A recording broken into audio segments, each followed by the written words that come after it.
السلامة من كل اللي حصل، وبتأسف لكل اللي ممكن يكون الهكر دخل عندهم. بس حبيت أعوض الكل إني أنزل.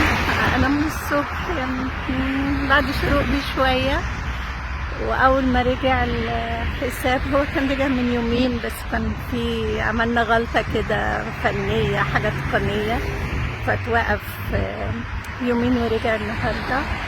فقلت أنزل أشوف مدينتي وأنزل أصور، وحشني التصوير، لفتها كلها تقريبا عشان أشوف البلح، وخصوصا إن فيه سحب. بسم الله ما شاء الله السنة دي البلح تحفة، كبير ازاي، الأصفر كبير والأحمر كبير. هو طبعا الصور علشان في سحب، ما هيش الشمس مش قوية، الألوان ممكن تكون ضعيفة شوية، لكن الحقوا يا أهل مدينتي على طبعا كل ما كان فيه بلح أصحابه يلحقوا يتمشوا ويشوفوا جمال ربنا سبحانه وتعالى. أدا بلحة حمراء وده بلحة صفراء كلهم جنب بعض، سبحان الخالق.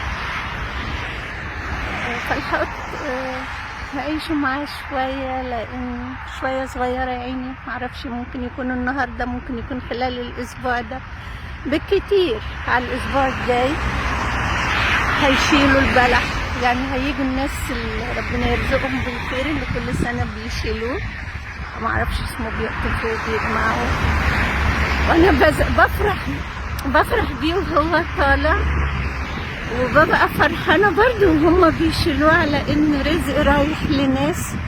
بس بزعل إن بتحرم منه بقى كام شهر، ده أنا بتابعه من وهو لسه بيطلع حاجات كده في اللي هو الخوص ده ولا إيه اللي فيه. ببقى فرحانة وقاعدة بص إن خلاص النخل ما بقاش جديد وبس، بقى فيه بيبي، بقى فيه حاجة جديدة. زي شايفين الأرض فيها إيه، فيها ورود صفرا، الدنيا حلوة. بس بعد البشر أعمالهم مش حلوة، وبيأذوا الناس اللي بيبقوا حاسين النية، زي اللي بيدخلوا ويسرقوا الحسابات دول. مش عارفة أدعى عليهم ولا أقول إيه، بس سيبنا منهم، خلينا في البلح وفي الجمال بتاع ربنا. شوارع كتير قوي في مدينتي، من أول البوابة لكل مكان امشوا فيها. صباحكم سعيد، استمتعوا بالبلح يا رب خير. النخلة والبلح الكلام ده حاجات من اللي مذكورة في القرآن، وفيها شفاء للعالمين في البلح، ومتوصيين بالنخلة، وأنا بحب شكلها. أجمل صباح وسط النخل، وسط الزرع، وسط البلح، وسط الورود من مدينتي الجميلة. أنا مصورة على البوابة برضو، بس كانت السحب أغمق من كده. صور مش فيديوهات، هنزلها. باي، مع السلامة.